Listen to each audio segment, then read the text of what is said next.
بسم اللہ الرحمن الرحیم رب اعوذ بک من همزات الشیاطین واعوذ بک رب ان یحضرون رب زدنی علما رب اشرح لی صدری ویسر لی امری واحلل عقدۃ من لسانی یفقہوا قولی والسلام علی من اتبع الہدی۔ اللہ وحدہ لا شریک کی نازل کردہ آخری کتاب ہدایت قرآن مبین میں سے مختلف موضوعات اور عنوانات کے تحت جو اللہ رب العزت کی نازل کردہ آیات کا مفہوم اور جو ان کا خلاصہ ہے وہ مختلف موضوعات سے متعلق چیدہ آیات کا انتخاب کیا گیا ہے۔ یہ جو آج کی نشست ہے یہ ایمان بالرسل، اللہ وحدہ لا شریک کے مبعوث کردہ انبیاء اور رسول علیہ السلام پر ایمان کے جو تقاضے ہیں، جو مختلف کوشیں ہیں اور جو ان سے متعلقہ بنیادی حقائق ہیں جن کو کہ درست تناظر میں، درست زاویہ نگاہ سے، درست بنیادوں پر جاننا اور ان پر ایمان لانا ضروری ہے۔ تو ان اللہ کی آیات کو کے مفہوم کو آپ کے سامنے بیان کرنے کا یہی مقصد ہے کہ تاکہ کسی بھی جو زندگی کا کوئی معاملہ ہو، چاہے وہ ایمان سے متعلق ہو، چاہے وہ عبادات سے متعلق ہو، اخلاقیات سے، نفسیات سے، معیشت و معاشرت سے، حکومت سے، عدلیہ سے، کوئی بھی شعبہ زندگی ہو، اس سے متعلق اللہ وحدہ لا شریک نے جو ہدایت دی ہے نو انسانی کو، اس سے ہم آگاہ ہو سکیں۔ اور کیونکہ ایمان وہی قابل قبول ہوگا جو اس طرح ہوگا جس طرح اللہ وحدہ لا شریک نے اپنی کتاب میں بیان کیا ہے۔ آدمیوں کے بنائے ہوئے جو قواعد و ضوابط ہیں، جو ان کے کھڑے ہوئے وضع کردہ پیمانے ہیں، یا جو انداز و اسلوب ہے، اس کی بنیادوں پر، اس طریق پر لائے گئے ایمان ایک خود فریبی تو ہو سکتی ہے، ایک دھوکہ تو ہو سکتا ہے، لیکن وہ اللہ وحدہ لا شریک کی میزان میں نہ تو قابل قبول ہوگا اور نہ دنیا میں وہ ثمرات دے گا کہ جن کی ایک فرد یا معاشرہ یا قوم ان سے توقع کر رہے ہوتے ہیں۔ اور اس کی جو بیان مثال ہے وہ خود یہ مسلمان قوم کی 1400 سالہ تاریخ ہے کہ صدیوں سے یہ جس مذہب پر امن پیرا ہیں، یا جس طرح کا ان کا ایمان کا سٹرکچر ہے، ساخت ہے، جو عبادات ہیں، جو اخلاقیات، نفسیات اور زندگی کے دوسرے معاملات کے متعلق ان کا جو طرز عمل ہے، روش ہے صدیوں سے، وہ ہیں تو اس ذام میں مبتلا کہ یہ اللہ وحدہ لا شریک کے دین پر عمل کریں لیکن نتائج پر غور کریں، اور یا اپنے وہ ایمان و عقائد و اعمال و عبادات کو قرآن کریم کی کسوٹی پر پرکھیں۔ یہ دو طریقوں میں سے اگر نتائج کو دیکھیں غیر جانبداری سے تو پھر بھی ان پر واضح ہو جائے گا کہ یہ وہ دین اسلام نہیں ہے جس پر محمد رسول اللہ علیہ السلام خاتم النبیین اور آپ کے متبعین رضوان اللہ علیہم عمل پیرا رہے تھے اپنے دور میں۔ اور اگر نتائج کی بنیاد پر دیکھیں تو پھر بھی واضح ہو جائے گا کہ اس میں ذلت ہے، انحطاط ہے، زوال ہے، پستی ہے، بدحالی ہے، اختلافات اور تفرقہ ہے۔ سب جو اللہ رب کریم کی لعنت کے جو مختلف گوشے ہیں وہ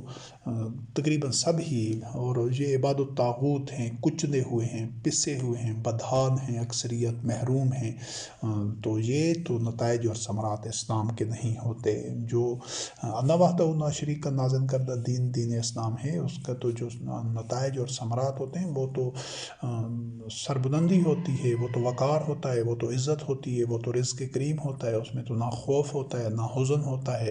نہ اختلافات ہوتے ہیں، نہ تفرقہ ہوتا ہے۔ وہاں پر تو الحمدللہ اور سلامہ کے صدائیں آ رہی ہوتی ہیں، اور وہ مومنین تو بنیان و مرصوص ہوتے ہیں۔ وہ تو اس طرح کے ان میں جس طرح کی الفت اور وحدت ہوتی ہے اس کی تو کوئی مثال ہی نہیں مل سکتی دنیا میں۔ تو آپ دیکھتے ہیں کہ ان میں سے کچھ بھی نہیں ہے، لیکن وہ اس سحر سے، اس غلط فہمی سے، اس جھوٹ اور اس فریب سے اکثریت نکلنا بھی نہیں چاہتی، لیکن کوئی نکلے یا نہ نکلے یہ اس کا عمل ہے۔ جو اللہ کی آیات کو بیان کرنا ہے، خود اس پر عمل کرنا ہے، یہ ہر مومن پر لازم ہے۔ الحمدللہ رب العالمین، ہم نے اللہ وحدہ لا شریک کی آیات پر ایمان لایا ہے، بقایا تمام خود ساختہ مذاہب سے اور ان کی تعلیمات سے، ان کے نظریات، عقائد اور اعمال سے برات اختیار کرتے ہوئے ان سے یکسر علیحدگی کے بعد اللہ کے دین پر ہم خود الحمدللہ رب العالمین اس پر عمل پیرا ہوئے ہیں، اور اسی کی طرف آپ کو بھی دعوت دے رہے ہیں کہ اللہ وحدہ لا شریک کی نازل کردہ وحی کا اتباع ہم کر رہے ہیں۔ الحمدللہ ہم نے آغاز کیا ہے، اور آپ کو بھی دعوت دے رہے ہیں کہ آپ بھی ہمارے ساتھ شریک سفر ہو جائے، اور سب مل کر صراط مستقیم پر گامزن ہوتے ہیں، اور انشاءاللہ العزیز اللہ رب العزت کے وہ تمام وعدے پورے ہوں گے جو ہر دور میں اللہ رب العزت مومنین کے ساتھ ایفا کرتا رہا ہے، وہ وعدے پورے کرتا رہا ہے، اور وہی نتائج ملیں گے انشاءاللہ العزیز جو اس سے پہلے ساری انسانی تاریخ میں مومنین کو ملتے رہے ہیں۔ تو جو پہلی نشست تھی اس میں چند ایک گوشوں کو دیکھا تھا، انبیاء اور رسول علیہ السلام پر ایمان لانے سے متعلق، اور اس نشست میں وہ ہم نے دیکھنا ہے اس گوشے کو کہ اللہ کی مشیت کے سامنے انبیاء علیہ السلام بھی سر تسلیم خم کیے ہوئے ہوتے تھے، یعنی دینی معاملات میں یا جو بھی زندگی کے دیگر انسانی سطح پر پہلو ہوتے ہیں، معاملات ہوتے ہیں، ان میں کہیں بھی کسی بھی نبی یا رسول علیہ السلام کی مرضی نہیں چل رہی ہوتی تھی، ان کی کوئی ذاتی مرضی، کوئی ذاتی پسند ناپسند، کوئی خواہشات، کوئی توقعات یا عقائد یا امیدیں نہیں ہوتی تھی، بلکہ وہ تو اللہ وحدہ لا شریک کے رنگ میں پوری طرح رنگے جا چکے ہوتے تھے۔ صبغۃ اللہ ومن احسن من اللہ صبغہ، اللہ کا رنگ، اور اللہ وحدہ لا شریک سے جو احسن رنگ کس کا ہو سکتا ہے؟ بالکل وہ تو جو وحی کے اتباع کا چلتا پھرتا پیکر تھے، وہ رضی اللہ عنہم ورضوا عنہ کی منزل پر پہنچے ہوئے تھے کہ ان میں ان کی رضا اور اللہ کی رضا ہم آہنگ ہو چکی تھی، اس میں کوئی دوئی، کوئی اختلاف یا کوئی دوری نہیں تھی۔ یہ جو بعد میں یہ جو سنویت اور دوئی پیدا کی ہے، یہ تو ان منافقین مشرکین نے کی ہے کہ انہوں نے قرآن کریم کو اللہ کا کلام قرار دے دیا، اللہ رب کریم کی وحی قرار دے دی کہ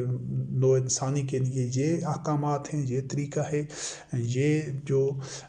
دین ہے اللہ کا نازل کردہ، اور الگ سے پھر ایک سنت کا ایک مفہوم یا حدیث کا یا روایت کا گھڑ دیا، ایک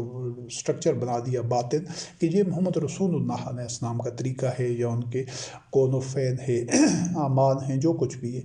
تو یہ دو الگ سے چیزیں نہیں ہیں، یہ انبیاء اور رسول علیہ السلام کے دور میں یہ ایک ہی حقیقت تھی، کوئی دو چیزیں نہیں تھی کہ یہ اللہ کا حکم ہے اور یہ کسی رسول کا عمل ہے، یا یہ اللہ کی وحی ہے اور یہ کسی رسول کا قول ہے۔ تو یہ جو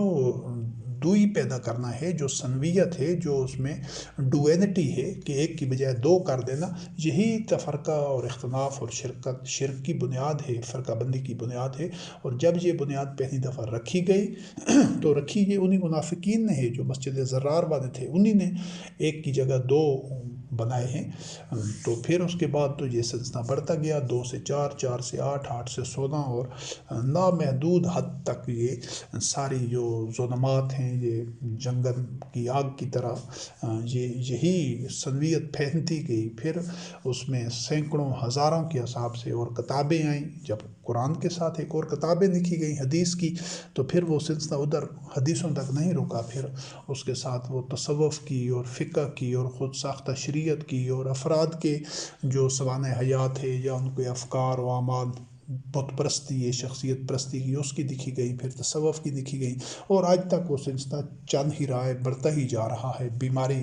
اور یہ مرض پھیل چکا ہے۔ تو اگر اس کو ایک اللہ کی کتاب رہنے دیا جاتا، اس کے بعد کوئی کتاب نہ تو تسلیم کی جاتی، نہ اس کی طرف رجوع کیا جاتا، نہ اس کی ضرورت کو تسلیم کیا جاتا، تو پھر صرف اللہ کی کتاب قرآن کریم پر ہی نو انسانی نے رہنا تھا، اور اس میں وہ اسی طرح وحدت برقرار رہتی اور ان کا الہ واحد ہوتا اللہ رب کریم، لیکن ایسا نہیں ہوا۔ تو اس سلسلے میں الحمدللہ رب العالمین ہم از سر لوگ اسی الہکم الہ واحد، ایک الہ کی طرف نو انسانی کو دعوت دے رہے ہیں کہ اب نو انسانی کے درجنوں بیسیوں سینکڑوں آلہات ہیں، ان سب آلہات کو رد کر کے، ان کی نفی کر کے ایک الہ واحد کی اطاعت کے لیے، اس کی نازل کردہ وحی کے لیے، اور الہ واحد ہونے کی سب سے بڑی دلیل یہ ہوگی کہ وہ، اور یہ کسوٹی بھی ہوگی کہ وہ جتنے لوگوں کا بھی لوگ الہ واحد پر ایمان لائیں گے، ان کے لیے جو کتاب ہدایت ہوگی، جو ان کا آئین ہوگا، جو دستور ہوگا، وہ اللہ کی کتاب قرآن کریم ہوگا۔ اس کے علاوہ ایک لفظ بھی وہ کہیں سے رہنمائی اور ہدایت کے لیے حاصل نہیں کر رہے ہوں گے۔ تو اس سلسلے میں یہ جو اللہ کی مشیت کے آگے تمام انبیاء اور رسول علیہ السلام نے سر تسلیم خم کر رکھا ہوتا تھا، سورۃ الاعراف آیت نمبر 188 میں اللہ رب العزت نے محمد رسول اللہ علیہ السلام کو اس چیز کا حکم دیا، بلکہ یہ جو پہلے بھی اس کا تذکرہ ہو چکا ہے کہ یہ جو واحد مخاطب کا صیغہ ہوتا ہے تو اس وقت محمد رسول اللہ علیہ السلام کے لیے استعمال ہو رہا تھا کہ تم ایسا کہہ دو۔ یہ اس کے بعد محمد رسول اللہ علیہ السلام کی موت کے بعد جب آپ کی وفات ہو گئی، تو جو ہر انسان ہے جو قرآن کریم کا مخاطب ہے، جو اس دعویٰ کرتا ہے کہ میرا قرآن کریم پر ایمان ہے اور یہ اللہ کی آخری اور مکمل کتاب ہدایت ہے،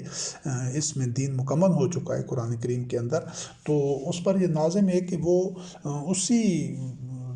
چیز کا اعادہ کرے، اسی کو دہرائے۔ وہ عام مومن ہے، وہ عام بشر ہے، اس پر وحی نہیں ہوئی، وحی کا سلسلہ، نزول وحی کا سلسلہ پائے تکمیل تک پہنچ چکا ہے۔ تو یہ اب ہر مومن کو قیامت تک یہی کہنا ہوگا جو اس وقت محمد رسول اللہ علیہ السلام جو کہہ رہے تھے معاشرے کو، جس چیز کا اعلان کر رہے تھے۔ فرق صرف یہ ہے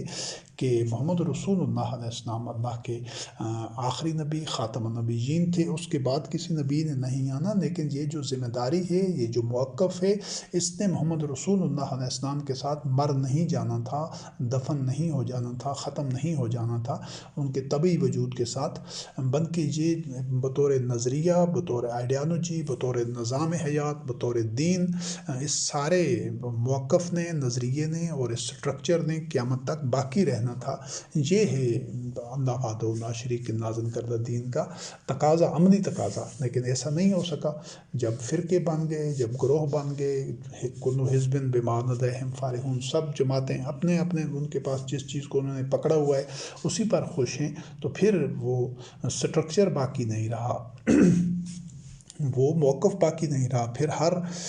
جماعت والوں نے، ہر فرقے والوں نے وہ کچھ کہنا شروع کر دیا جو ان کے انداد اللہ نے کہا، جو ان کے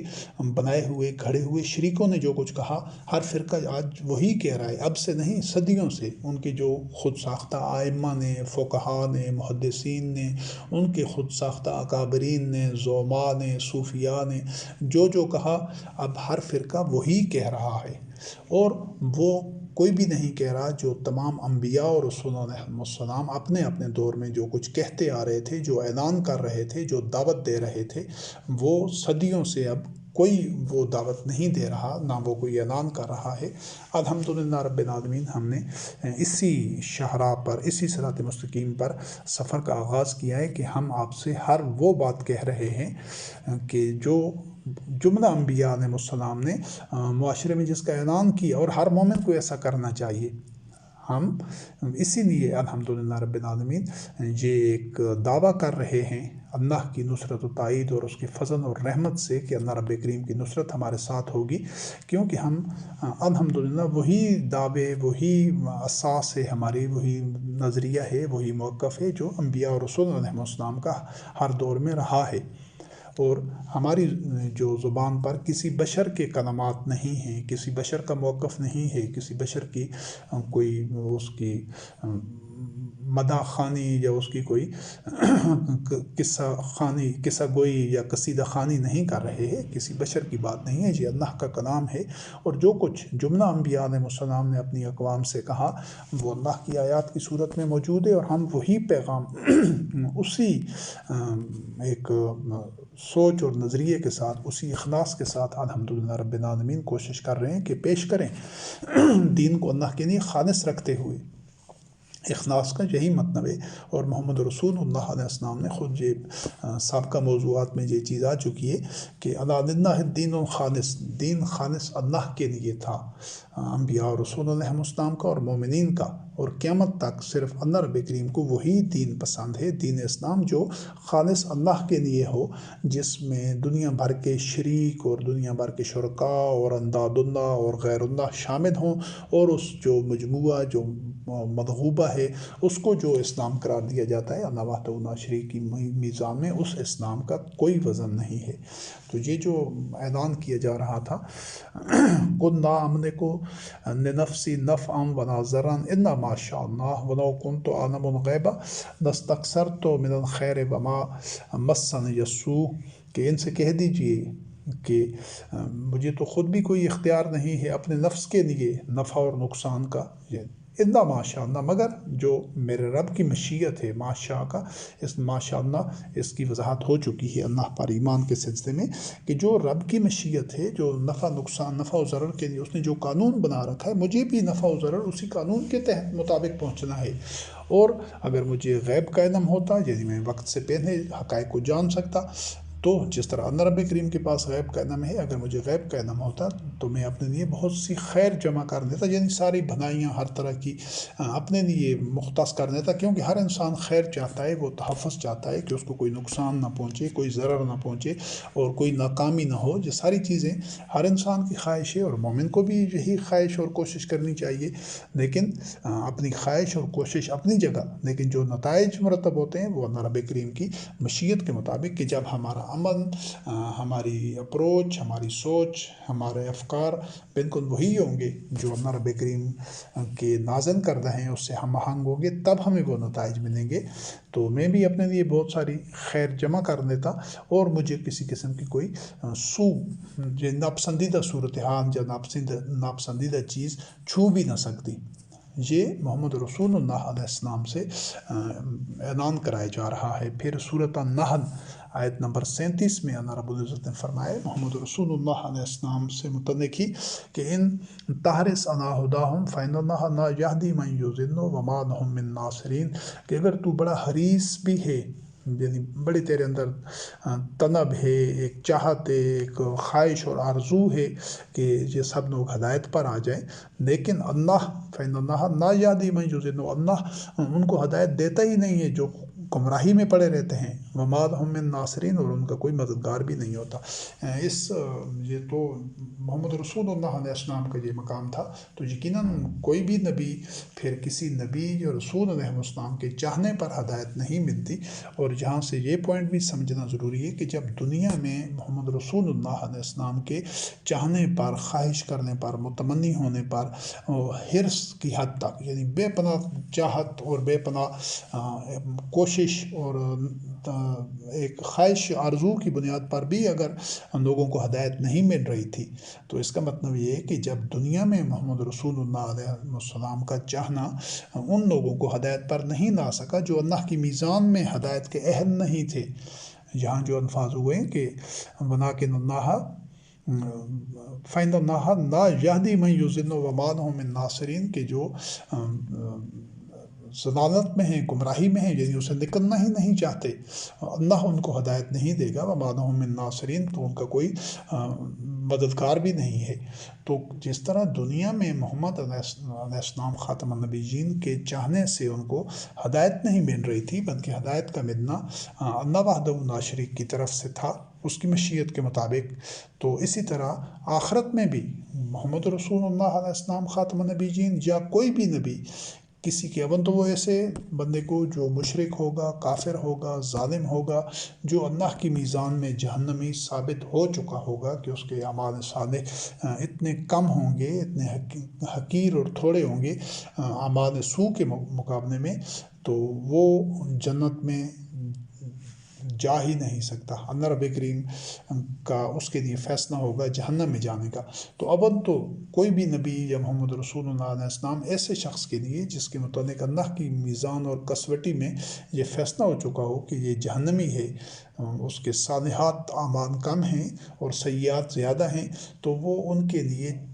کوئی بھی نبی چاہ بھی نہیں سکتا ایسے شخص سے متعلق کہ وہ جنت میں جائے، کیونکہ وہ اللہ رب العزت کی میزان میں اہل ہی نہیں ہے جنت کا۔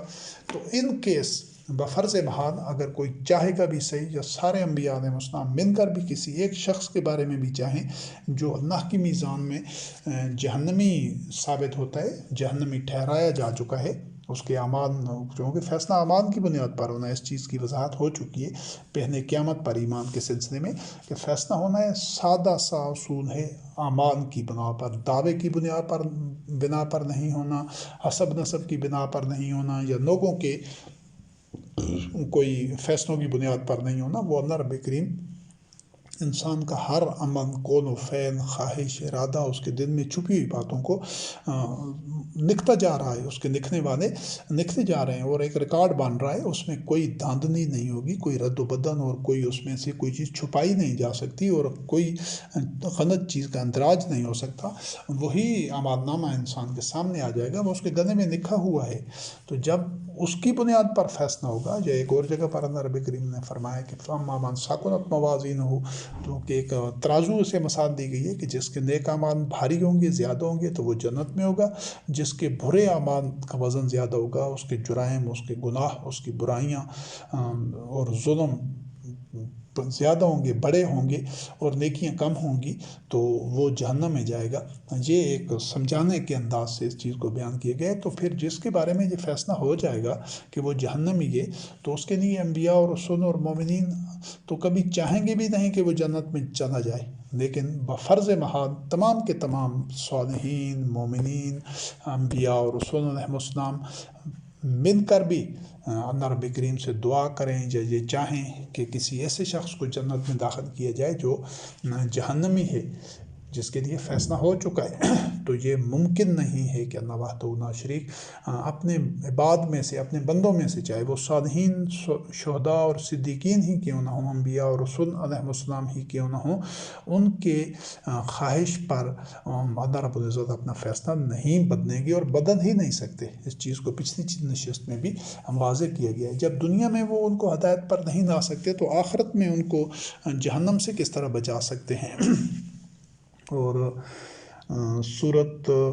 الجن آیت نمبر 21 اور 22 میں اللہ رب العزت نے فرمایا کہ یہ بھی محمد رسول اللہ علیہ السلام کی طرف زبان سے اعلان کرایا گیا ہے کہ قُلْ إِنِّي لَا أَمْلِكُ لَكُمْ ضَرًّا وَلَا رَشَدًا قُلْ إِنِّي لَن يُجِيرَنِي مِنَ اللَّهِ أَحَدٌ وَلَنْ أَجِدَ مِن دُونِهِ مُلْتَحِدًا، کہ ان سے کہہ دیجیے، ان کو بتا دیجیے کہ واضح کر دیجیے کہ میں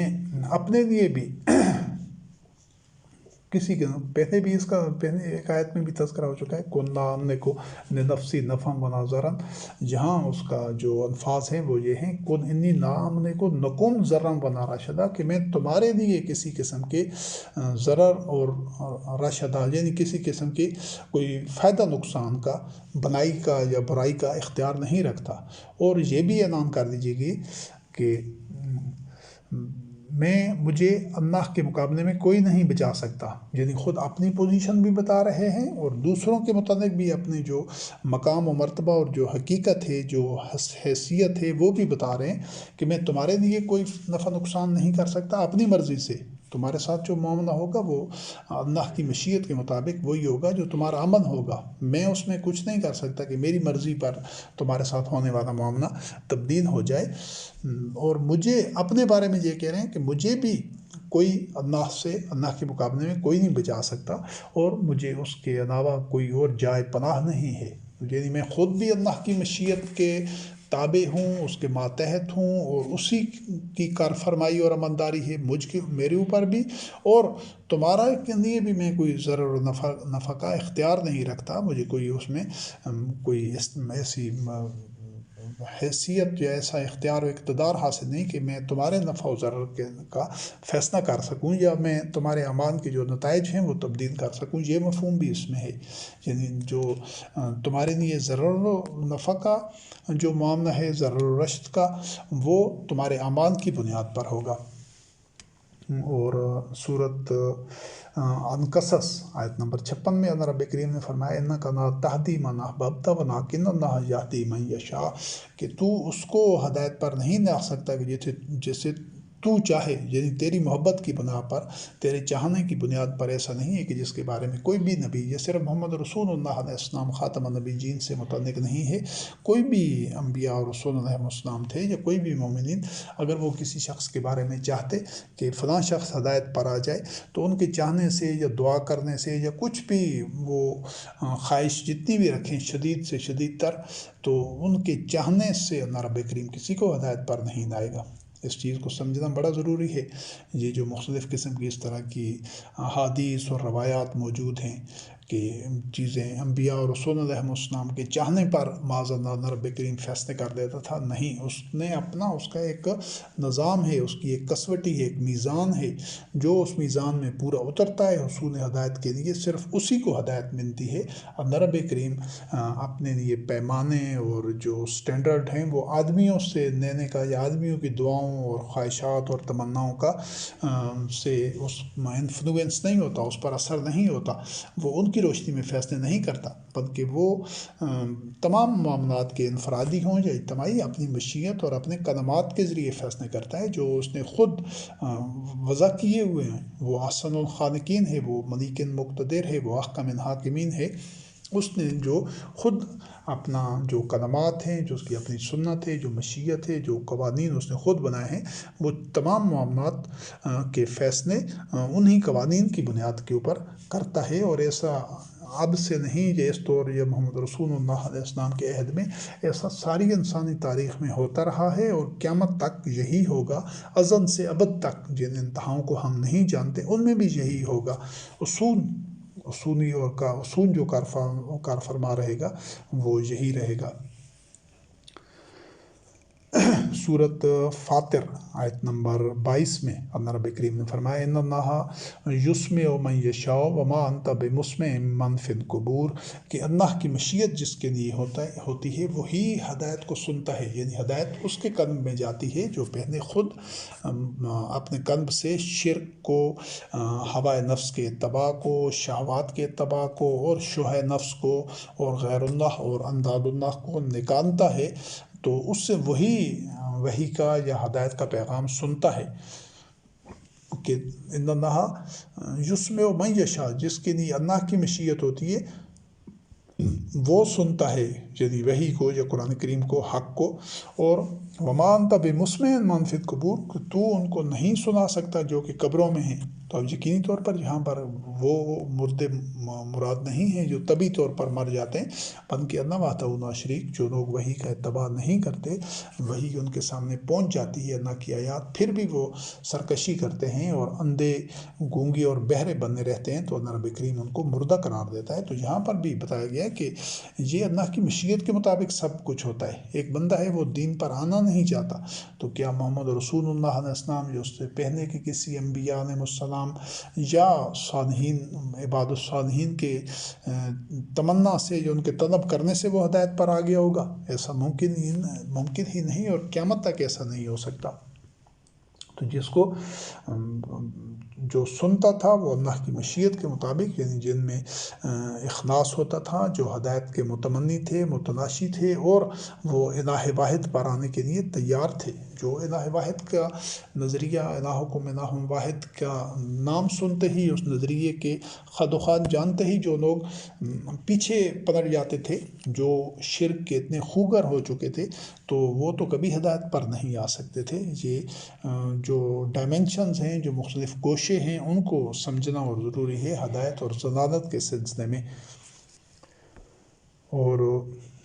سورۃ الانبیاء آیت نمبر 27 میں اللہ رب کریم نے فرمایا لا یسبقونہ بالقول وہم بامرہ یعملون،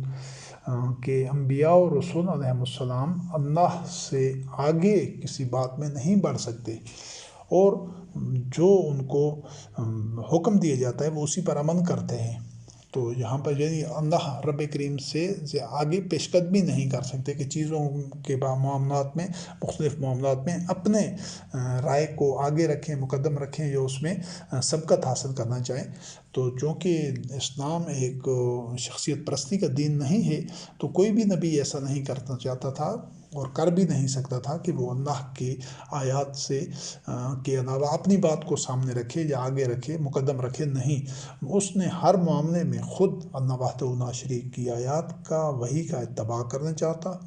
کرنا ہوتا تھا، اور جو متبعین رضوان اللہ علیہم تھے ان کو بھی یہی دعوت دیتا تھا۔ تو ان حقائق کو اسی تناظر میں جاننا اور سمجھنا ضروری ہے، نہیں تو جب تک یہ ایمان اس معیار پر اور ان بنیادوں پر نہیں ہوگا جو قرآن کریم میں بیان کی گئی ہیں، تو اس وقت تک وہ ایمان وہ نتائج پیدا نہیں کر سکتا کہ جو نتائج انبیاء اور رسول علیہ السلام کو ملتے رہے ہیں۔ یہ بنیادی فرق ہے، اسی فرق کی وجہ سے آج تک یہ 1400 سال ہو گئے جو کلمہ گو قوم ہے یہ عماد کر رہی ہے، اس میں پیسہ بھی خرچ کر رہی ہے، جو دین کے شعائر ہیں اس پر بھی عمل پیرا ہے، اور مختلف عبادات وغیرہ بھی، اور سارے معاملات بظاہر کر رہی ہے، لیکن نتائج کیوں نہیں مل رہے؟ کیونکہ ان کا ایمان جو ہے وہ اس معیار کا نہیں ہے، اس طرح ان کا دین خالص نہیں ہے اللہ کا، اللہ کے دین اسلام کے مطابق جو اللہ رب کریم کا نازل کردہ دین ہے۔ تو اس وجہ سے ایمان سے متعلق، اعمال سے متعلق پہلے اللہ وحدہ لا شریک کی کتاب میں سے رہنمائی حاصل کریں، اس پر عقل، فکر، شعور کی روشنی میں غور و فکر کریں، اور پھر اس کے بعد اعمال کریں، عبادات کریں، اور ناہ عمل بنائیں، اور پھر گامزن رہیں، تو اس سے نتائج ملیں گے انشاءاللہ العزیز۔ انبیاء اور رسول علیہ السلام پر ایمان سے متعلق جو اگنا ضمنی گوشہ ہے وہ شفاعت سے متعلق ہے۔ قرآن کریم میں متعدد مقامات پر شفاعت کا تذکرہ ہے، اس کا حوالہ موجود ہے، لیکن اس کو جس حد تک اللہ وحدہ لا شریک نے بیان کیا ہے قرآن کریم میں، اس کو اسی حد تک، اسی پیرائے میں اور اسی تناظر میں دیکھنا ضروری ہے۔ اپنی طرف سے کسی کو شفیع بنا دینا یا گھڑ دینا کہ فلاں شفاعت کرے گا، فلاں کرے گا، فلاں کرے گا، قرآن کریم میں ایسا کوئی تصور نہیں ہے۔ خود کسی بھی نبی کا نام لے کر یا کسی رسول علیہ السلام کا نام لے کر نہیں بتایا گیا کہ فلاں نبی علیہ السلام یا فلاں رسول علیہ السلام شفاعت کریں گے، اور باقی تو کسی جو عام بشر ہیں، عام مومنین، صالحین، متقین، ان کے متعلق قرآن کریم میں کہیں حوالہ نہیں ہے کہ وہ شفاعت کریں گے۔ شفاعت جس طرح ہوگی جو اللہ کے عباد کریں گے، یہ معاملہ قطعی طور پر قیامت میں جا کر واضح ہوگا، لیکن اتنا ضرور ہے کہ جو رہنمائی قرآن کریم میں شفاعت سے متعلق دی گئی ہے، جو سورۃ الانبیاء کی آیت نمبر 28 ہے، یعلم ما بین ایدیہم وما خلفہم ولا یشفعون الا لمن ارتضی وہم من خشیتہ مشفقون، کہ اللہ وحدہ لا شریک جو انبیاء اور رسول علیہ السلام سے پہلے کے اور ان کے بعد کے سب حالات سے واقف ہے، سب کچھ کا اس کو علم ہے، اور وہ شفاعت نہیں کر سکتے یعنی انبیاء اور رسول علیہ السلام، سوائے اس کے کہ جس کے لیے اللہ کی رضا ہو، اور وہ خود اللہ کی جو خشیت ہے اس سے لرزاں رہتے ہیں۔ یعنی کہ انبیاء اور رسول علیہ السلام ایسا نہیں ہے معاذ اللہ کہ وہ اللہ رب کریم پر کوئی دباؤ ڈال کے یا کوئی بات اپنی خواہش پر اللہ کی رضا کے خلاف کسی کے لیے شفاعت کر سکیں گے۔ اور بھی قرآن کریم میں شفاعت سے متعلق آیات ہیں، یہ بھی فرمایا گیا ہے کہ قل اللہ شفاعت و جمیعہ، کہ ساری کی ساری شفاعت اللہ کے لیے ہے، اور یہ بھی قرآن کریم میں فرمایا گیا ہے کہ ما للظالمین من شفیع، کہ ظالمین کا تو کوئی شفاعت کرنے والا ہوگا بھی نہیں۔ تو شفاعت کی نوعیت کیا ہوگی، کون شفاعت کرے گا، کس کی شفاعت ہوگی، یہ معاملات سارے جب ان کی تعویل آئے گی، جب وہ منظر ہوگا شفاعت کا، محشر کا منظر، تو اس میں واضح ہوں گے۔ ہمیں جن جس حد تک قرآن کریم میں قرار بتایا گیا ہے، واضح کیا گیا ہے، اس حد تک ہمیں شفاعت کے متعلق جو ایمان رکھنا ہے، اور وہ مرحلہ جب آئے گا تو سب کچھ حقیقت آشکارا ہو جائے گی۔ یہ دنیا کا معاملہ ہے ہی نہیں، تو ہم کوئی بھی مومن اپنی طرف سے نہیں کہہ سکتا کہ فلاں ہماری شفاعت کرے گا، فلاں کی شفاعت کرے گا۔ یہ جو اس طرح کی باتیں ہیں تو یہ خود کھڑی ہوئی باتیں ہیں، قرآن کریم میں ان کا ایسا کوئی تذکرہ نہیں ہے۔ اور یہ جو انبیاء اور رسول علیہ السلام کے محاسبہ و مواخذہ سے متعلق جو قرآن کریم میں رہنمائی موجود ہے کہ وہ بھی انبیاء و رسول علیہ السلام محاسبہ و مواخذہ سے مستثنا نہ تھے۔ سورۃ الرعد آیت نمبر 37 اللہ رب کریم نے فرمایا وَلَئِنِ اتَّبَعْتَ أَهْوَاءَهُمْ بَعْدَ مَا جَاءَكَ مِنَ الْعِلْمِ مَا لَكَ مِنَ اللَّهِ مِنْ وَلِيٍّ وَلَا واق، جو مخاطب محمد رسول اللہ علیہ السلام کو کیا گیا ہے، لیکن تمام مومنین کے لیے قیامت تک آنے والے تمام جو مومنین ہیں ان کے لیے بھی اس میں یہی حکم، یہی رہنمائی، یہی ہدایت موجود ہے کہ اگر تم نے ان کی جو مخالفین ہیں، جو مخاطبین ہیں، ان کی ہوائے نفس کا اتباع کیا، ان کے پیچھے پیچھے چلے، تو حالانکہ تمہارے پاس علم آ چکا ہے، یعنی قرآن کریم کی صورت میں وحی کے احکامات اور وحی کا علم تمہارے سامنے موجود ہے، تو پھر اللہ کے علاوہ تمہارا کوئی مددگار نہیں ہوگا، یعنی کوئی تمہارے کام نہیں آ سکے گا، کیونکہ اللہ ہی مومنین کا ولی ہے۔ جب کوئی مومن یا حتیٰ کہ کوئی رسول یا نبی علیہ السلام وہ لوگوں کی خواہشات کے پیچھے چلے تو پھر اللہ کے مقابلے میں اس کا کوئی ولی نہیں ہوتا اور کوئی بچانے والا نہیں ہوتا۔ اور سورت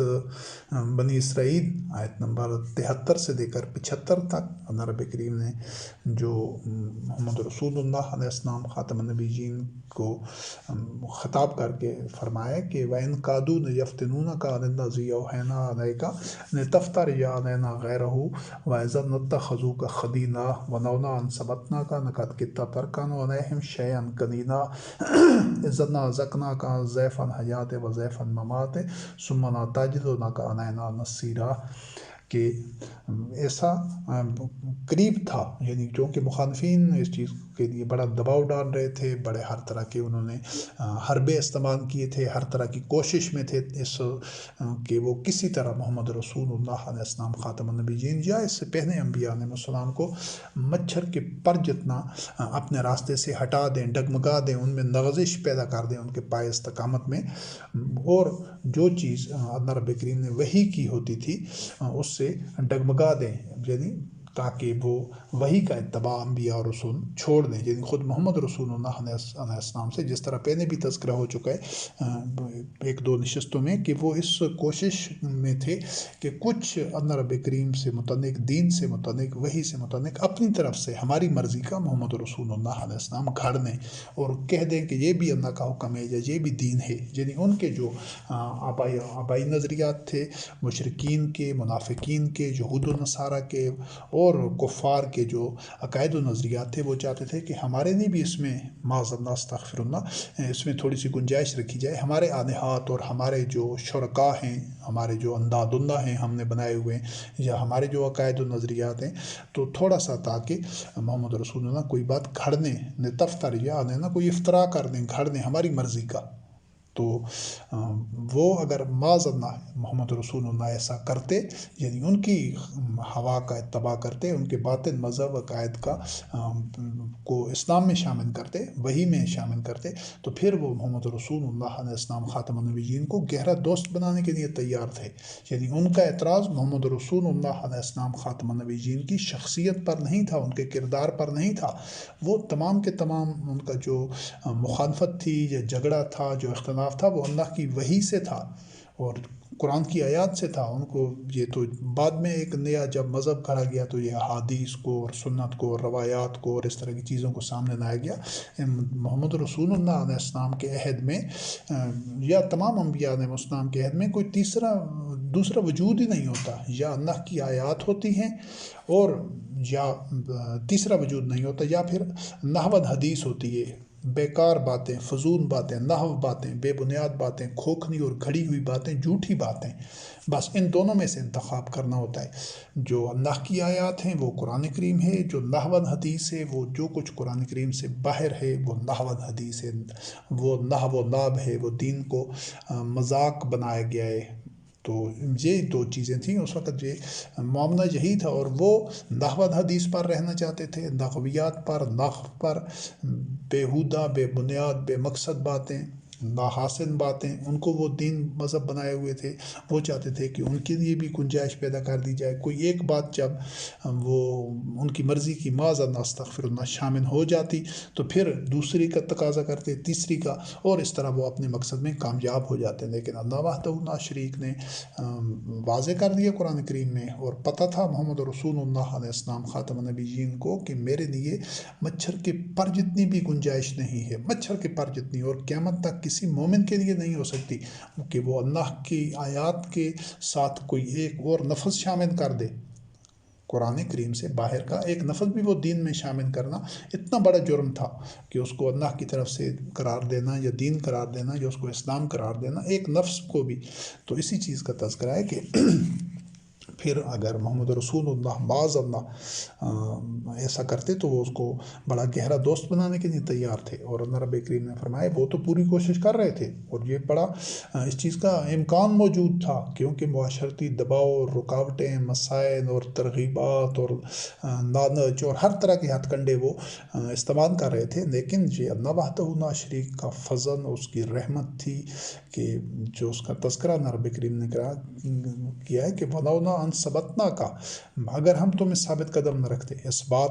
اور صبر و استقامت نہ دیتے، تو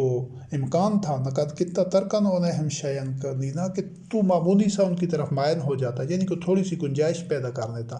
لیکن اللہ رب کریم نے ثابت قدم رکھا۔ تو اگر ایسا ہوتا، یہ سمجھانے کے لیے تاکہ قیامت تک کوئی مومن اس چیز کا ارتکاب نہ کر سکے، یہ پہلے اس چیز کی وضاحت ہو چکی ہے کہ محمد رسول اللہ علیہ السلام خاتم النبیین اور اس سے پہلے کے انبیاء اور رسول اللہ وحدہ لا شریک کا انتخاب تھے، وہ پختگی کردار اور اپنے جو صبر و استقامت اور تقوی کے ان مقامات اور درجات پر تھے کہ جہاں ایسی چیزوں کا صادر ہونا ممکن نہیں ہوتا، کیونکہ وہ اس حد تک ان کا تزکیہ نفس ہو چکا ہوتا ہے، وہ اس حد تک ان میں بصیرت ہوتی ہے، ایمان ہوتا ہے، یقین ہوتا ہے، عزم ہوتا ہے، تقوی ہوتا ہے۔ لیکن جو ہم عام آدمی ہیں، جو عام بشر ہیں، یہ ہمارے لیے قیامت تک آنے والے مومنین کے لیے ایک رہنما اصول ہوتے ہیں، ایک روشنی کے مینار ہوتے ہیں کہ انہوں نے کس حد طرح اپنے آپ کو ثابت قدم رکھنا ہے۔ تو اگر تھوڑا سا بھی تو ان کی طرف جھک جاتا، شیئن قلیلا، معمولی سا بھی، تو اذن ذقناک ضیف الحیات و ضیف الممات، تو پھر ہم تجھے دنیا میں بھی دوہرا عذاب دیتے اور آخرت میں بھی دوہرا عذاب دیتے، اور ثم لا تجد لک علینا نصیرا، پھر تمہیں ہمارے مقابلے میں کوئی مددگار نہ ملتا، یعنی تیرا کوئی مددگار نہیں ہونا تھا۔ یہ محمد رسول اللہ علیہ السلام کو آگاہ کیا جا رہا ہے، اور کہ دین کو اس حد تک خالص رکھنا تھا، دین کو اس حد تک خالص رکھنا تھا کہ ایک نفس کی بھی آمیزش ممکن نہیں تھی اس میں، ایک مچھر کے پر جتنے بھی حق کے ساتھ باطن کا انتباس ممکن نہیں تھا، تلبیس حق و باطن ممکن نہیں تھی۔ باطن ان کے نظریات تھے جو قرآن کریم کی آیات سے باہر تھے، یہود تھے، چاہے نصارہ تھے، چاہے مشرکین تھے، چاہے کفار تھے۔ تو پھر محمد رسول اللہ علیہ السلام کی زندگی میں تو مخالفین اس مقصد میں کامیاب نہ ہو سکے، مگر اس کے بعد انہوں نے یہ احادیث، روایات اور سنت گھڑ گھڑ کے اتنی پھیلائی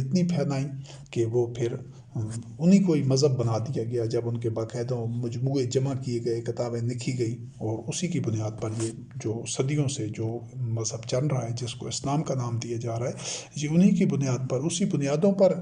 کھڑی کی گئی عمارت ہے، جس کو احادیث کی بنیاد پر اور جس دین کے خالص رکھنے کے لیے اللہ رب کریم نے اتنا اہتمام کیا کہ اس میں مچھر کے پر جتنا بھی کوئی آدمی کی بات، کسی بھی شخص کی، چاہے وہ یہود و نصارہ تھے، مشرکین تھے، ان کے کھڑے ہوئے عقائد کی گنجائش نہیں تھی، نہ کفار کے۔ تو اس میں پھر ناکھوں کے حساب سے لوگ بتا رہے ہیں کہ یہ بھی دین ہے، یہ بھی دین ہے، یہ بھی اللہ کا حکم ہے، یہ بھی اللہ کا حکم ہے. لوگوں میں ناکھوں کے حساب سے پھیلی ہوئی ہیں احادیث، ناکھوں کی تعداد میں، اور پھر ان کو محدثین جمع کر رہے ہیں اور کتابیں لکھ رہے ہیں، سارے اپنی اپنی لکھ رہے ہیں اور ان کو دین قرار دے رہے ہیں. تو یہ ہے وہ سازش، یہ ہے وہ شیاطین کی چال جو انہوں نے ایک جعلی اسلام بنا کر چلی، اور اس کو معاشرے میں وہ صدیوں سے وہ اس میں اپنے اس شیطانی مقاصد میں کامیاب بھی ہیں کہ وہ ایسا کرنے میں اتنی بھاری اور گہری چال چلی کہ ان جو نحویات تھی، جو نحو حدیث تھی، جو خرافات تھی، جن کا دین سے کوئی تعلق نہیں تھا، ان کو انہوں نے ان کے اوپر منمہ کاری کی. جس طرح یہ جان ساز ہوتے ہیں، یہ پیتن اور تانبے کے اوپر سونے کا پانی چڑھا دیتے ہیں، انہوں نے منمہ کاری کی اور ان اپنے باطن عقائد کے اوپر سونے کا پانی چڑھا دیا کہ ان کو محمد رسول اللہ علیہ السلام خاتم النبیین سے نسبت دے دی کہ یہ تو محمد رسول اللہ علیہ السلام کی احادیث ہیں، یہ تو ان کی باتیں ہیں، یہ تو ان کی سنت ہے، ان کا عمل ہے، یہ تو ان سے سنی گئی باتیں ہیں، روایات ہیں. ان کو ایسا عمل کرتے دیکھا گیا ہے یا ان سے منسوب کیا گیا ہے، جو کچھ بھی ان کا نام عنوان دے دیا، ایک لیبل لگا دیا، تو پھر وہ اسی کے اوپر ہی سارا مذہب بن گیا. تو یہ جو قرآن کریم میں اللہ وحدہ لا شریک نے دین اسلام کو محفوظ رکھا ہے، اس کی حفاظت کی ہے، اور قیامت تک وہ اسی طرح خالص اور منزہ اور بنا آمیزش صورت میں باقی رہے گا. تو جس دور کے مومنین بھی اس دین پر آ جائیں گے، پھر اللہ رب کریم ان میں وہ جو تغیر نفس واقع ہوگا، اس کی بنیاد پر جو ان کے قلوب میں خیر آ جائے گی، اس کی بنیاد پر ان کی حالت تبدیل کر دیں گے اور ان کے ساتھ اپنے وعدے ایفا کریں گے.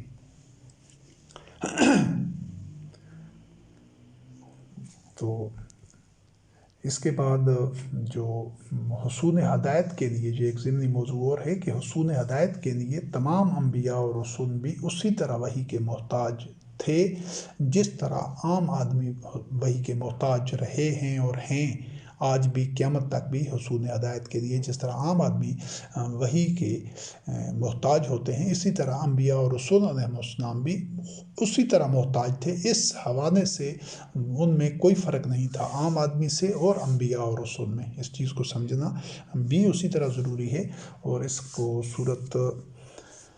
سبا آیت نمبر 50 میں اللہ رب کریم نے فرمایا کن ان ظلمت فانما اضل علی نفسی وان اهتدیت فبما یوحی الی ربی. خود یہ محمد رسول اللہ علیہ السلام سے اعلان کرایا جا رہا ہے کہ ان سے کہہ دیجئے کہ اگر میں ضلالت میں ہوتا ہوں، یعنی فرض محال کسی معاملے میں ضلالت کا مرتکب ہوتا ہوں، گمراہی کا ارتکاب کرتا ہوں، تو وہ میرے اپنے نفس کی وجہ سے ہے، اور جب میں ہدایت پر ہوں تو یہ اللہ کی وحی کی وجہ سے ہے. یعنی اگر میں گمراہی میں ہوتا تو اپنے نفس کی وجہ سے ہوتا، جو کہ نہیں تھا، جو کہ اللہ رب کریم نے وحی نازل کی تھی محمد رسول اللہ علیہ السلام کے قدم پر. تو محمد رسول اللہ کا ہدایت پر ہونا یا تمام انبیاء علیہ السلام کا ہدایت پر ہونا اسی وحی کی بنیاد پر تھا. اگر وہ ضلالت میں ہوتے تو اپنے نفس کی وجہ سے ہوتے. یعنی جو ہدایت کا سرچشمہ ہے وہ صرف اللہ کی وحی ہے. اور اس کو اور بھی دو مقامات پر اللہ رب کریم نے فرمایا کہ جہاں پر ایک مقام پر اللہ رب العزت نے فرمایا محمد رسول اللہ علیہ السلام کے متعلق کہ نزول قرآن سے پہلے، نزول وحی سے پہلے تو غافلین میں سے تھا، اور یقیناً جب وحی نازل ہوئی تو وہ غفلت ختم ہو گئی، ہدایت آشکارا ہو گئی. اور ایک اور مقام پر فرمایا فواجدک ضالا، کہ ہم نے تجھے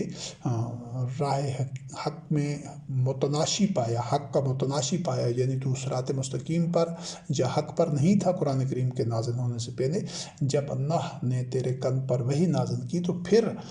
وہ جو ضالن کی کیفیت تھی جس سے ضالین کا لفظ نکلا ہے، وہ کیفیت ختم ہو گئی اور تو نور میں آ گیا، کیونکہ وہی نور ہے. تو غفلت اور ضلالت سے نکالنے والی جو کتاب ہے، جو ماخذ ہے، سرچشمہ ہے، وہ قرآن کریم ہے. اور اسی طرح انبیاء علیہ السلام اس کا اتباع کر کے اس کے آشکارا ہونے کے بعد، اور جب وہ ان کے قلوب میں جاتی تھی تو وہ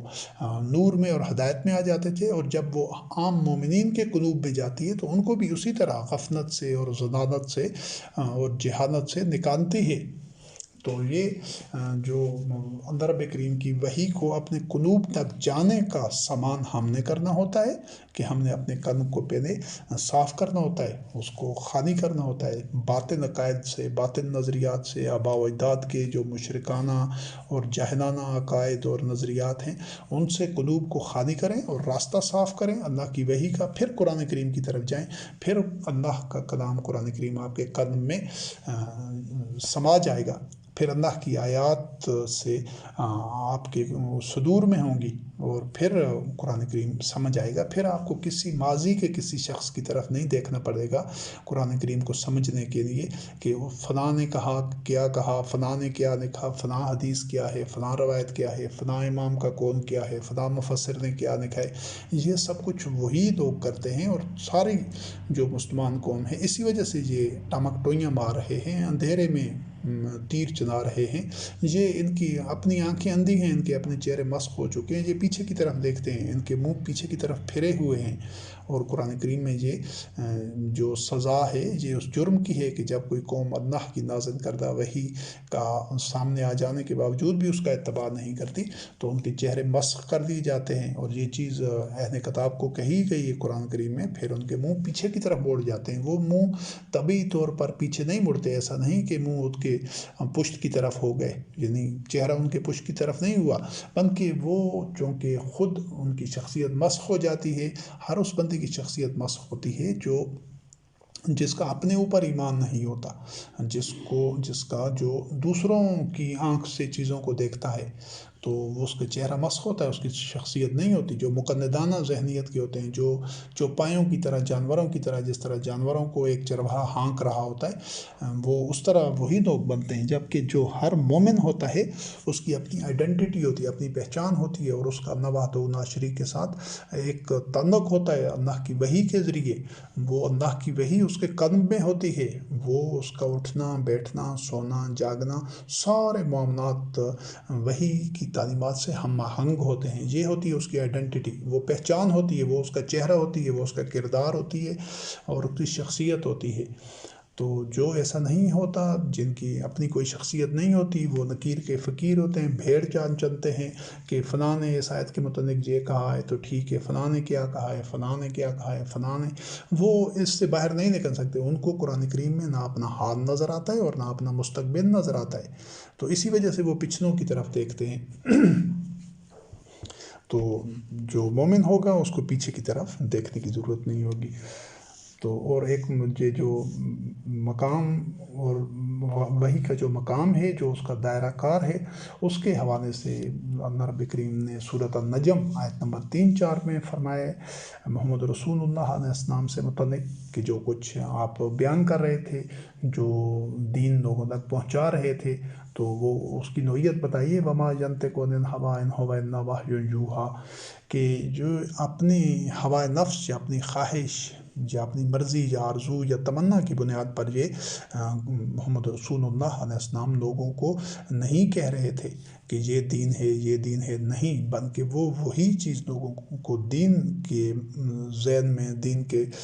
مد میں بتا رہے تھے کہ جو وحی کی جا رہی تھی آپ علیہ السلام کے قلب پر۔ قرآن کریم میں ایک لفظ بھی ایسا نہیں ہے جو محمد رسول اللہ علیہ السلام کی خواہش کا ہو یا ان کا ذاتی کوئی پسند ناپسند یا کوئی ذاتی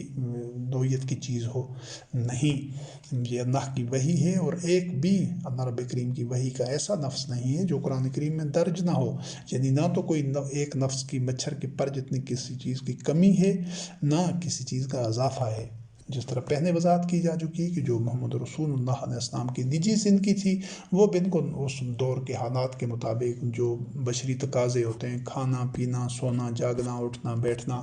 گھریلو معاملات، وہ آپ کی نجی زندگی تھی، اس کا دین سے کوئی تعلق نہیں تھا۔ دین ایک ایسی ابدی حقائق ہیں، وہ پیمانے ہیں، وہ کلمات اللہ ہیں، وہ سنت اللہ ہیں، وہ کسوٹی ہے، وہ میزان ہے حق و باطل کی، وہ ایک مستقل رہنمائی ہے جو جو قیامت تک آنے والے تمام انسانوں کے، تمام ادوار کے اور مختلف معاشروں کے مختلف طرح کے جو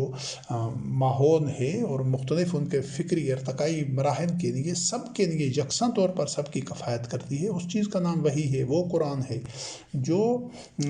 ایک بطور بشر نجی زندگی تھی، جو آپ کی ذاتی پسند ناپسند، کھانا پینا، اٹھنا بیٹھنا پہننا، وہ ان کی نجی زندگی تھی، اس کا دین سے کوئی تعلق نہیں تھا۔ ان دونوں میں فرق کرنا ضروری ہے۔ اگر یہ فرق نہ کیا گیا تو پھر محمد رسول اللہ کو الہ بنا دیا گیا۔ جب یہ فرق کو منحوظ خاطر نہ رکھا گیا کہ انہوں نے جس طرح کا لباس پہنا، جس طرح کا جوتا پہنا، جس طرح مسواک کیا، جس طرح کی وضاقتہ تھی، اور اس طرح کے یہ جس طرح فلاں کام کیا، اس طرح ناخن کاٹے، اس طرح یہ کیا، اس طرح سواری پر سوار ہوئے، جو اس طرح یہ کھانا پسند کیا، یہ پینا پسند کیا، یہ جو چیز ہے یہ محمد رسول اللہ علیہ السلام کو رب بنا دینا ہے۔ جو یہ چیزیں تلاش کرے گا، ان کے پیچھے بھاگے گا اور ان کو دین قرار دے گا، وہ اس کی نقل کرنا چاہے گا۔ نقانی دین میں کسی چیز کی نقانی نہیں کرنی۔ دین میں اللہ وحدہ لا شریک کی آیات کا، قرآن کریم کا، وحی کا اتباع کرنا ہے۔ ہر ایک معاشرے نے اجتماعی طور پر اپنے حالات اور زمینی حقائق کو دیکھتے ہوئے محمد رسول اللہ کو رب نہیں بنانا، الہ نہیں بنانا، معبود نہیں بنانا۔ ان کی ایک نجی زندگی تھی، ذاتی زندگی تھی، وہ گزر گئے اپنے آسن انداز سے، انہوں نے وحی کا اتباع کیا آسن سے آسن ممکنہ حد تک۔ ان کو جو مہلت دی گئی تھی اور جو آپ علیہ السلام کے متبعین رضوان اللہ علیہم تھے، انہوں نے اپنا کردار دنیا کے سٹیج پر ادا کر دیا۔ بس ایک موقع دیا جاتا ہے ہر انسان کو، ایک دفعہ اس نے ایک کردار ادا کرنا ہوتا ہے، اس کو سارے تفصیلات بتا دی جاتی ہیں کہ یہ ایک کردار یہ پہلے لوگ ادا کر چکے ہیں، ان کو یہ انجام ہوا، یہ ان کا راستہ تھا، یہ ان کی منزل تھی، اس منزل پر پہنچے۔ اور جو باطن کردار ہوتے ہیں وہ بھی آگاہ کر دیا جاتا ہے کہ یہ کردار لوگ پہلے ادا کر چکے ہیں اور ان کا یہ انجام ہوا ہے۔ تو اب تمہیں موقع دیا جاتا ہے کہ تم ان دونوں کرداروں میں سے کون سا کردار ادا کرنا چاہتے ہو۔ بس یہ ہے دین کا لب لباب، اور یہی جو ارادہ و اختیار ہے، یہی یہ آزادی عمل، آزادی فکر و عمل ہے، یہی ایک حسن ہے، یہی انسان کو اللہ وحدہ لا شریک نے جو اس کے اپنے اندر روح پھونکی ہے اور اس کو جو فضیلت دی ہے، وہ یہی ہے جو کہ دیگر مخلوقات میں نہیں ہے۔ تو ہم نے وہ قرآن کریم میں سے ان کرداروں کو دیکھنا ہے، سمجھنا ہے، غور و فکر کرنا ہے، اور اپنا عقل و شعور استعمال کرتے ہوئے ہم نے دنیا کے سٹیج پر کردار ادا کرنا ہے۔ بس یہ چیز ہے دین کا، اور وہی آپ کے سامنے ہے۔ آپ کو تمام گوشوں کو جو ان کرداروں کے جو لوگ گزر گئے اس سے پہلے، انہوں نے جو جس طرح وحی کا اتباع کیا دنیا کے سٹیج میں، وہ چیز قرآن کریم میں محفوظ ہے، جتنی رہنمائی ضروری تھی۔ بقایا ان کی نجی زندگیاں کیسی تھیں، یہ جو احبار و رہبان تھے انہوں نے بھی اسی طرح دھوکہ دیا لوگوں کو، وہ شخصیت پرستی پر، اور انبیاء اور رسول علیہ السلام کو معبود بنا دیا، رب بنا دیا، الہ بنا دیا، تو اس راستے پر ڈال کر ڈی ٹریک کر دیا۔ اور یہ جو منافقین تھے، مسجد زرار بنانے والے، انہوں نے جو مسلمانوں کو اسی طرح ڈی ٹریک کر دیا۔ منافقین نے ایک نیا مذہب بنا دیا کہ انہوں نے محمد رسول اللہ علیہ السلام کو معبود اور رب اور الہ بنا کر دکھایا، تاکہ وحی کے راستے سے لوگوں کو، وحی کے اتباع کے راستے سے ہٹا دیا جائے، اور لوگ حماقت اور جہالت کی وجہ سے، ہوائے نفس کی وجہ سے اور شہوات کا اتباع کرنے کی وجہ سے ان کے فریب اور ان کے جال میں پھنسے ہوئے ہیں صدیوں سے۔ پہلے پھنسے تھے، پھر بتدریج ابھی ہر طرف سے ان کو گھیرا ہوا ہے صدیوں سے، اسی باطل مذہب کو وہ اپنا رہے ہیں۔ وجہ یہ تھی کہ ہمیشہ اس چیز کو اچھی طرح سمجھ لینا ضروری ہے کہ جو بندے خود ہوائے نفس کا، شہوات کا ارتکاب کر رہے تھے، جو شوہائے نفس میں مبتلا تھے، جن کے قلوب میں عداوت تھی، مشرکین اور منافقین خاص طور پر جو منافقین تھے وہ بھی مشرکین کاذبین تھے، لیکن خاص طور پر ان کے اپنے قلوب میں چونکہ وہ رب کریم کی وحی کا اتباع نہیں کر رہے تھے، تو انہوں نے جو کچھ گھڑا، جو کچھ پھیلایا، جس کو پروموٹ کیا، جو عوام الناس تک پہنچایا، اس میں بھی یہی چیز تھی کہ اس میں بھی وہی لوگ ان کے پھیلائے ہوئے کو، ان کے کھڑے ہوئے جو افکار و نظریات اور اعمال ہیں، جو روش زندگی ہے، اس کو وہی لوگ اپنائیں گے۔ یہ اسی کی طرف کشش ان کے لیے ہوگی جو لوگ خود ہوائے نفس کا اتباع کریں گے، جو آخرت پر ایمان نہیں رکھیں گے، جو شہوات کا اتباع کریں گے۔ اور قرآن کریم اسی چیز کا حوالہ دیتا ہے کہ یہ لوگ ہوتے ہیں جن کے قلوب میں قرآن کریم داخل نہیں ہوتا، جو قرآن کریم سے مس اختیار نہیں کرتے۔ اب چونکہ منافقین قرآن کریم سے مس اختیار نہیں کیے ہوئے تھے، وہ بظاہر عبادات اور شعائر اور نماز روزہ یہ چیزیں کر رہے تھے، لیکن وہ قرآن کریم سے مس ان کا نہیں تھا، کیونکہ وہ مطہر نہیں تھے۔ تو ان کے کھڑے ہوئے مذہب کو، ان کی شیطانی جو انہوں نے اپنی ریشتوانیاں کی تھی، جو کچھ کھڑا بنایا پھیلایا، تو اس کی طرف وہی لوگ مائل ہوں گے جو آخرت پر ایمان نہیں رکھتے، جو منافق ہیں، جو ہوائے نفس کا اتباع کر رہے ہیں، جو شوہے نفس میں مبتلا ہیں، اور جو شہوات کے پیچھے چلنے والے ہیں، جو متکبر ہیں، جو اللہ کے ایک الہ کو نہیں ماننا چاہتے، جو شرک کو نہیں چھوڑنا چاہتے، بہت سارے آلہات بناتے ہیں، تو وہی لوگ ان کے گڑی ہوئی چیزوں کی طرف مائل ہوتے ہیں اور وہی اپناتے ہیں۔ اور صدیوں سے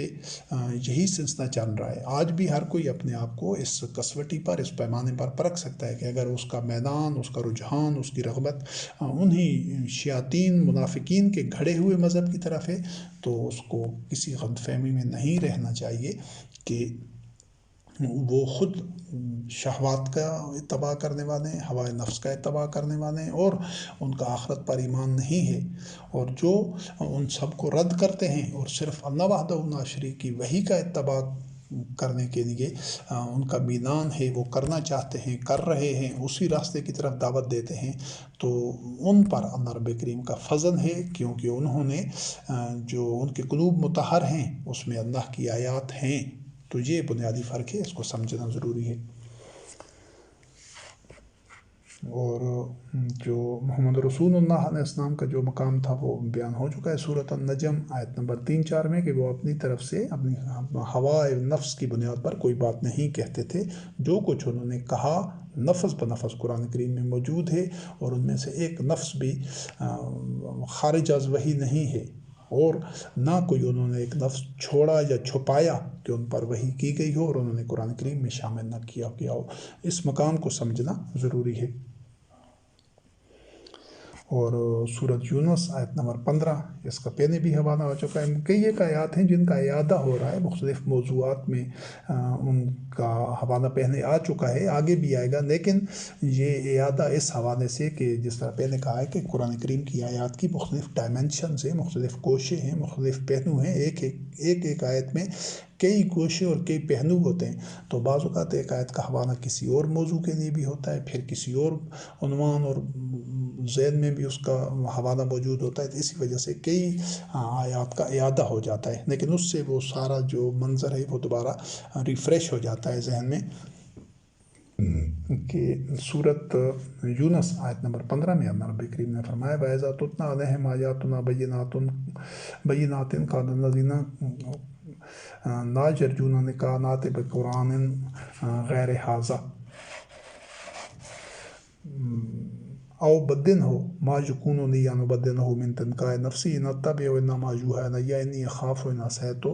رَبِّي عَذَابَ يَوْمٍ عَظِيمٍ۔ کہ جب محمد رسول اللہ علیہ السلام تو اللہ کی آیات تلاوت کرتا تھا، بس نہ کوئی حدیثیں سناتا تھا، نہ کوئی روایات اور نہ کوئی سنتیں بیان کرتا تھا، صرف اور صرف وَإِذَا تُتْلَىٰ عَلَيْهِمْ آيَاتُنَا بَيِّنَاتٍ، اللہ کی آیات جب ان کے سامنے تلاوت کی جاتی تھیں تو جو لوگ اللہ سے ملاقات کا امید نہیں رکھتے تھے، ان کا ایمان نہیں تھا، تو وہ کہتے تھے کہ اس کے علاوہ کوئی اور قرآن لے آؤ، یعنی ہماری مرضی کا، یہ ان کی مرضی کا نہیں تھا، ان کے عقائد، ان کے دین دین ان کے مذہب کے خلاف تھا، یا پھر اس میں کچھ تبدیلی کر دو، تو آپ علیہ السلام کو حکم دیا گیا کہ ان سے کہہ دیجئے کہ میں اپنی طرف سے اس میں کوئی تبدیلی نہیں کر سکتا، من تنقائے نفسی، اپنے نفس کی طرف سے، عبد نہ ہو، اس میں کوئی تبدیلی نہیں کر سکتا، میں تو خود جو میری طرف وحی کی جاتی ہے اس کا اتباع کرتا ہوں، اور میں اس چیز کا خوف رکھتا ہوں، ڈرتا ہوں کہ اگر میں نے معصیت کی نافرمانی کی تو اس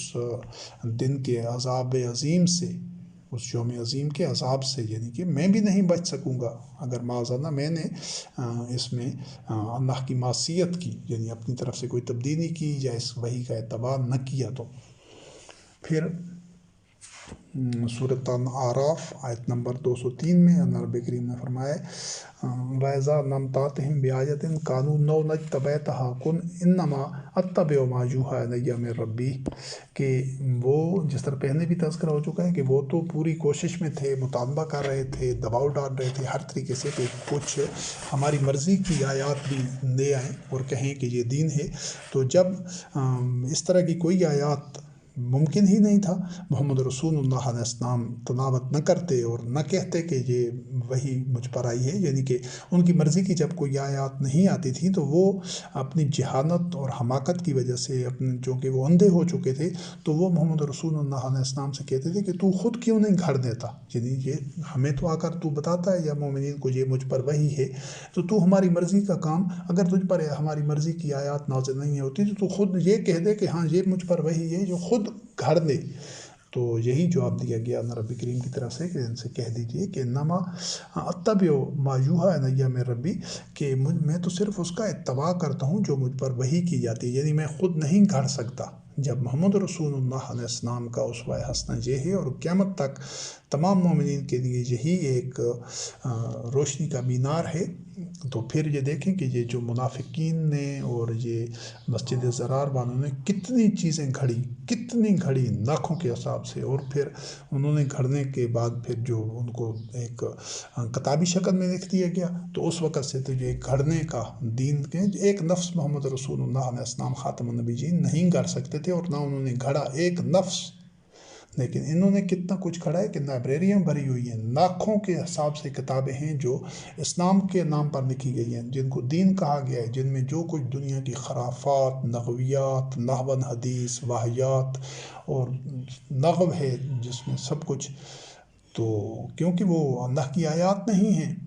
جو دین ہے وہ صرف اللہ وحدہ لا شریک کی آیات ہیں، قرآن کریم سے باہر ایک نفس بھی دین نہیں ہے، اور جو کسی قرآن کریم سے باہر ایک نفس کو بھی دین قرار دیتا ہے، اس میں کوئی ابہام نہیں ہونا چاہیے، کوئی دو رائے نہیں ہونی چاہیے کہ وہ باطن ہے، وہ لہو حدیث ہے، وہ اللہ کی آیات نہیں ہیں، دین جو ہے وہ صرف اللہ کی آیات ہیں۔ تو یہ محمد رسول اللہ علیہ السلام خاتم النبیین کا یہ مقام تھا، اور اس میں سورۃ یوسف میں اس چیز کو، اور اس طور سے جو پہلے اس کا تذکرہ ہو چکا ہے کہ یہ پیمانے کسی خاص طور کے لیے نہیں تھے، یہ جب یوسف علیہ السلام کے عہد میں سورۃ یوسف آیت نمبر 40 میں جو ہم اثر لوگ تھے جو یوسف علیہ السلام کے ساتھ وہ قید میں جو اشخاص تھے، ان کو یوسف علیہ السلام یہ کہہ رہے تھے کہ ما تعبدون من دونہ الا اسماء سمیتموها انتم وآباؤکم ما انزل اللہ بہا من سلطان ان الحکم الا للہ امر ان لا تعبدوا الا ایاہ ذالک دین القیم، کہ جن کی لوگ عبادت کرتے ہیں اللہ کے علاوہ، اللہ کے ساتھ جن کو معبود بناتے ہیں، وہ تو کچھ نام ہیں جو کہ تم نے اور تمہارے آبا نے رکھ لیے ہیں، اللہ نے ان کے لیے کوئی سلطان یعنی کوئی برہان یا کوئی دلیل یا کوئی سند نازل نہیں کی۔ یہ جو حق حکومت ہے، حکم ہے، وہ تو اللہ کے علاوہ کوئی دے ہی نہیں سکتا، حکم تو اللہ کا ہوتا ہے، پھر آدمیوں کا حکم دینا یا آدمیوں کی بات ماننا، اور جب حکم، یہ یاد رکھیے گا کہ حکم محمد رسول اللہ علیہ السلام خاتم النبیین یا آپ سے پہلے بھی کسی بھی نبی اور رسول کا حکم نہیں ہو سکتا، وہ تو خود محکوم ہے اللہ کے، تو ایک محکوم اپنی طرف سے حکم کیسے جاری کر سکتا ہے؟ وہ تو خود اللہ کے حکم کی اطاعت کرتے تھے، جو ان کو امر دیا جاتا تھا، ہم بامرہ ہی یعملون قرآن کریم میں، کہ وہ تو اپنی طرف سے تو کوئی لا یسبقونہ بالقول، کہ وہ بات اپنی طرف سے سبقت نہیں کر سکتے تھے کسی بات میں، وہ تو جو وحی کے ذریعے حکم دیا جاتا تھا اس کی اتباع کرتے تھے، اس حکم کے محکوم تھے، وہ تو خود عباد تھے، عباد اللہ تھے، اللہ کے عبد تھے، وہ معبود تو نہیں تھے کہ ان کی بات مانی جاتی۔ تو یہ بنیادی ڈائریکشنز اور بنیادی زاویے سوچ کے ٹھیک کرنا ضروری ہے۔ وحی کی جو روشنی میں جو پیمانے وحی نے، قرآن کریم نے بتائے ہیں، تو امر اللہ تعبدہ، یہی حکم دیا گیا ہے کہ اللہ کے علاوہ کسی کو معبود نہیں بنانا، الا ایاہ، مگر صرف اللہ، ذالک الدین القیم، یہ قیم دین ہے۔ یہ جو اقوام اور مستقیم جو ہم اللہ رب کریم سے دعا کرتے ہیں کہ اہدنا الصراط المستقیم، یہی صراط مستقیم ہے کہ جن کے لیے اللہ نے قرآن کریم میں کوئی دلیل، کوئی سند، کوئی آیت نازل نہیں کی، ان کی بات نہیں ماننی۔ اب اللہ رب کریم نے جو حکم دیا ہے وہ قرآن کریم کے اندر ہے۔ اب قرآن کریم سے باہر کوئی ایک لفظ بھی نہیں ماننا۔ اگر مانا کہ یہ 1400 سال میں یہ جتنے ان کے خود ساختہ اکابرین ہیں، زعماء ہیں اور مذہبی پیشوا اور ان کے جو جنہوں نے امام بنائے ہوئے ہیں اور بڑے بڑے صوفیاء اور دوسرے تیسرے یہ فقہا وغیرہ، تو ان میں سے کسی کے لیے بھی اللہ رب کریم نے سند نازل نہیں کی۔ تو یہ ہمارے دور کے لیے کوئی اصول نہیں ہے، یہ ساری انسانی تاریخ میں یہی اصول رہا ہے۔ ہاں، اگر کسی کا نام قرآن کریم میں دیا گیا ہوتا کہ فلاں شخص کا عمل ہے اور فلاں نے یہ کیا ہے، یہ کرو، پھر اس کو کرنا ہوتا تھا، اور پھر اس کو ہم پورے اعتماد سے کہہ سکتے کہ ہاں، چونکہ اللہ رب کریم نے ایسا قرار دیا ہے۔ تو قرآن کریم میں چونکہ پہلے جس طرح اس کا تذکرہ ہو چکا ہے کہ کسی ایک بھی محمد رسول اللہ علیہ السلام کے جو متبعین تھے، ان میں سے کسی ایک کا بھی نام نہیں لیا گیا سوائے زید کے۔ تو اس بنیاد کے اوپر ہم نے اللہ وحدہ لا شریک کی آیات کا، اس کی وحی کا اتباع کرنا ہے۔ اور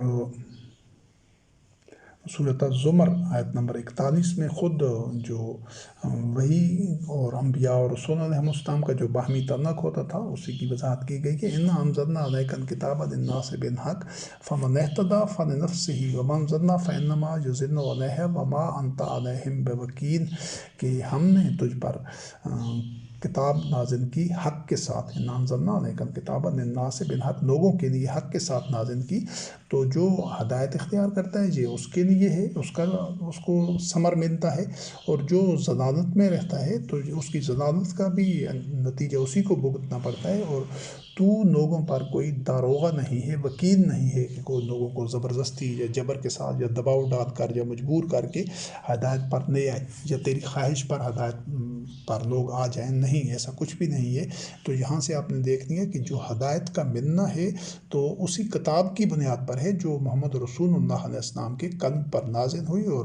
وہ صرف اور صرف قرآن ہے، ایک لفظ بھی اس سے باہر نہیں۔ ایسا نہیں ہے کہ معاذ اللہ کوئی ایک لفظ قرآن ہدایت کا محمد رسول اللہ علیہ السلام کے قلب پر نازل ہوا ہو اور آپ نے وہ قرآن میں لکھوایا نہ ہو، یہ ہو نہیں سکتا، ممکن نہیں ہے۔ اس وحی کی حفاظت کا ذمہ اللہ رب کریم نے لیا اور قیامت تک وہ محفوظ رہے گا۔ بقایا اگر بعد میں کوئی دوسرے لوگ اسلام کے جو دشمن تھے، جو شیاطین تھے، وہ کہتے رہے ہیں اور واقعی انہوں نے کہا ہے اور پھیلایا ہے، پروپیگنڈا کیا ہے کہ یہ بھی دین ہے، یہ بھی وحی ہے، یہ بھی محمد رسول اللہ علیہ السلام کا عمل ہے، یہ سنت ہے، جو عمل بتانا تھا وہ عمل بتا دیا، جو محمد رسول اللہ علیہ السلام سے کہلوانا تھا وہ کہلوا کر اعلان کروا کے وہ بھی قرآن کریم میں محفوظ کر دیا، وہ عمل بھی محفوظ کر دیا۔ تو پھر کوئی غیر اللہ آ کر بتائے کہ کوئی عام دوسرا بشر آ کر جو کچھ بتائے اس کی بات کو مان لینا، صدیوں بعد پھر ان کو دین بنا لینا، یہ وحی کا اتباع نہیں ہے، اور یہی صدیوں سے مسلمان قوم کر رہی ہے۔ اور یہ سورت آل عمران آیت نمبر 32 میں اب رسول پر ایمان کی عملی شہادت کیا ہوگی، یہ اس جو ہمارا موضوع ہے اس میں یہ ایک بڑا مرکزی نقطہ ہے، یہ فوکس ہے۔ تو یہ نشست کافی طویل ہو گئی ہے، تو اس کو اگلی نشست میں اس ذیلی موضوع کو، اس عنوان کو شروع کریں گے کہ رسول پر ایمان کی عملی شہادت کیا ہے، یعنی کہ رسول، انبیاء اور رسول علیہ السلام پر ایمان کی تصدیق کس چیز سے ہوتی ہے، جس سے ثابت ہو جائے کہ ہاں واقعی ہمارا ایمان اسی طرح ہے جس طرح ایمان کا تقاضا اللہ رب کریم نے مومنین سے کیا ہے۔ تو یہ دوسری نشست جہاں مکمل ہوتی ہے، اور انشاءاللہ العزیز اگلی نشست میں اس کوشش کو واضح کیا جائے گا کہ انبیاء اور رسول علیہ السلام پر ایمان کی عملی شہادت کیا ہے، اس کے تقاضے کیا ہیں، اور ہم کس طرح پرکھ سکتے ہیں، دیکھ سکتے ہیں کہ ہمارا انبیاء اور رسول علیہ السلام پر اس طرح ایمان ہے جس طرح وہی میں جو تقاضا بیان کیے گئے، جو گوشے بیان کیے گئے۔ تو اسی ایک پیمانے کے اوپر ہم اپنے ایمان کا جائزہ لے سکتے ہیں، اور اس کسوٹی کے اوپر کہ کیا ہمارا ایمان درست ہے قرآن کریم کے مطابق یا نہیں۔ والسلام علی من اتبع الہدی۔